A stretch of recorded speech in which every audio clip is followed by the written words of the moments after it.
2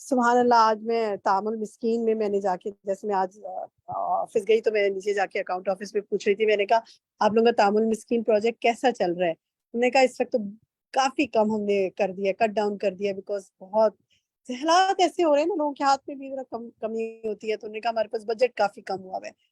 میں نے سوچا کہ ہمیں آغاز کرنا چاہیے اس کا دوبارہ، کھانا کھلانا کتنا نیکی کا کام ہے نا، تو ضرور آپ کچھ نہ کچھ سوچئے کہ میں کہاں اپنے قریب سے شروع کریں، اور کچھ نہ کچھ روزانہ حصہ ضرور ڈالا کریں لوگوں کو کھانا کھلانے میں، چاہے بنا کے کھلائیں، چاہے پیسہ دیں، چاہے خود اپنے ہاتھ سے پکا کے کھلائیں، یا کسی جگہ اور کر دیں، لیکن اس پہ سوچنا شروع کریں۔ ایک ہفتہ آپ سوچیں، نیکسٹ ویک ہم آپ سے بات کریں گے کہ، اور دیکھیں یہ صرف خود کھانا کھلانے کی بات نہیں ہے، یہ کیا ہے، وَلَا تُحَاضُّونَ، تم دوسروں کو نہیں ابھارتے ہو۔ دیکھیں میں جو آپ کو بھی کہہ رہی ہوں، میں آپ کو ابھار رہی ہوں نا، آپ آگے ابھاریں تاکہ ہم ان لوگوں کی کیٹیگری میں نہ ہوں جو لوگوں کو یہ کہیں کہ نہیں چھوڑے جی، یہ تو آ جاتے ہیں مانگنے کے لیے۔ کبھی نہیں ایسے کہنا چاہیے، کوئی مانگے کچھ ضرور اس کو دے دیں، اپنی گاڑی میں رکھ لیں، اپنے بیگ میں رکھ لیں، خالی ہاتھ نہ لوٹائیں، نہ پیسے دیں، کھانے کی تو ہر ایک کو ضرورت ہے۔ تو ضرور اس پہ انشاءاللہ آپ نے کام کرنا ہے، اور نیکسٹ ویک انشاءاللہ شیئر کرنا ہے۔ اچھا جی، نیکسٹ بتائیے کہ کیا قیامت کے دن کی ندامت صرف گنہگار کو ہوگی؟ اس کی وضاحت کریں، کون کرے گا اس کی وضاحت؟ فاطمہ سفیان، آپ چلیں، زینب آپ کہیے، پھر فاطمہ سے لیں گے۔ زینب آپ کہیے۔ اس کا مطلب یہ کہ جو گناہگار ہوگا وہ تو افسوس کرے گا ہی کہ میں نے جو غلط کام کیے تھے اس پہ پشیماند ہوگا، لیکن جو گناہگار نہیں ہوگا وہ بھی یہ خواہش کرے گا کہ کاش میں اس سے زیادہ اچھا اخلاق اپنا یا زیادہ اچھے کام کرتا، زیادہ اطاعت گزار ہوتا تو مجھے اس سے زیادہ نعمتیں ملتی ہیں۔ جیسا وہ بولا گیا تھا، بتایا گیا تھا کہ اگر ہم سنت پڑھتے ہیں، وہ جو ہماری 12 سنتے ہیں، تو ہمارا ایک دن میں 12 سنتیں پڑھنے سے ہمیں جنت میں ہمارا گھر بنتا ہے۔ تو انسان کہتا ہے کہ اچھا یار، ہم کبھی ہم کہتے ہیں جلدی میں نماز نہیں، جب 2 سنت چھوڑ دیتے ہیں یا نفل چھوڑ دیتے ہیں، تو جب قیامت کے روز جب اس کا انعام پتہ چلے گا تو انسان سوچے گا کہ میں اس سے زیادہ اطاعت گزار ہوتا ہے، زیادہ عبادت کرتا تو مجھے اس سے زیادہ اجر ملتا ہے اس چیز کا۔ بالکل بالکل درست ہے، جزاک اللہ خیر۔ آپ دیکھیں، اگر انسان کو پتہ چل جائے کہ اس نے آج رات کو چلے جانا ہے دنیا سے، کل چلے جانا ہے، پرسوں، موت کا وقت تو ہمیں نہیں بتایا گیا نا، لیکن اگر چلیں، سپوز اپنے آپ پہ رکھ کر سوچیں، اگر مجھے پتا ہو کہ میں نے آج رات کو یا کل چلے جانا ہے، بس اتنا ہی ٹائم ہے، تو میں کیا نہیں کروں گی، اس میں کیا آخرت کے لیے کچھ بنا لوں۔ لیکن ہم سمجھتے ہیں ہمارے پاس بہت ٹائم ہے، تو پھر اس آخر میں کیا رہ جائے گی؟ حسرت۔ تو اللہ تعالیٰ اس یوم الحسرہ کی حسرت سے ہمیں بچائے۔ نیکسٹ دیکھتے ہیں جی، ہم آپ سے صرف یہ سوالات شیئر کر رہے ہیں، آپ آگے کریں، آپ آگے بات کریں ان کے اوپر، ایک سوچ کو ابھاریں، ہم کہاں دنیا میں، ہم کہاں جا رہے ہیں، کن چیزوں میں پڑے ہوئے، دنیا کیا ہے۔ دیکھیں نیکسٹ ہے کہ وہ کون سی صفت ہے جس سے نفس رضامندی اور مطمئن ہونے کا مستحق ہوتا ہے، اس پر بھی بات ہوئی تھی، اس میں موجود ہے جواب، کون بتانا چاہے گا؟ جی میں بتاؤں، شبانہ۔ شبانہ آپ نے بتا دیا، میں چاہ رہی ہوں جنہوں نے نہیں بتایا اگر ان میں سے کوئی بتانا چاہے۔ شاہدہ میں بتاؤں، پروین آپ تسنیم بتائیں۔ تسنیم بتاؤں، تسنیم۔ شاہدہ پروین آپ بتائیں۔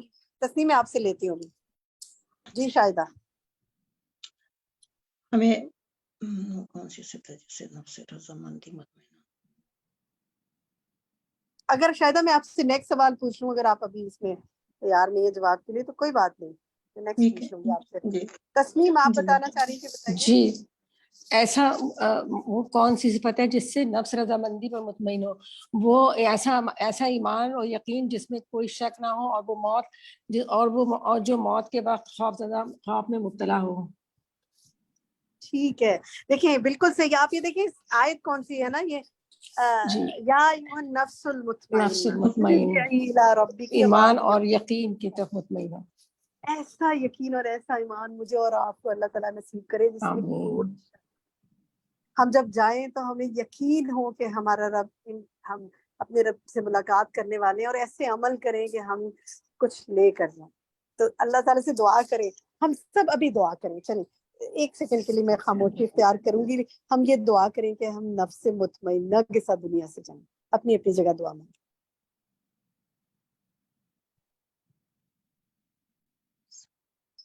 آپ سب کی دعائیں اللہ تعالیٰ قبول فرمائے۔ چلیں جی، ہم جنرل آپ سے ایک سوال ہے، ایک دو کمنٹ میں لوں گی کہ سورۃ البلد آپ نے پڑھی، اس سے آپ نے کیا سیکھا؟ اگلے ویک بھی پڑھیں گے لیکن آج کیا سیکھا، کوئی بتانا چاہے؟ سورۃ البلد بھی ہم نے پڑھی نا، سورۃ الفجر پڑھی اور بلد، کیا سیکھا اس سے؟ ابھی جنرلی کوئی بات اگر آپ کے ذہن میں آ رہی ہے۔ مطاہر کہیے۔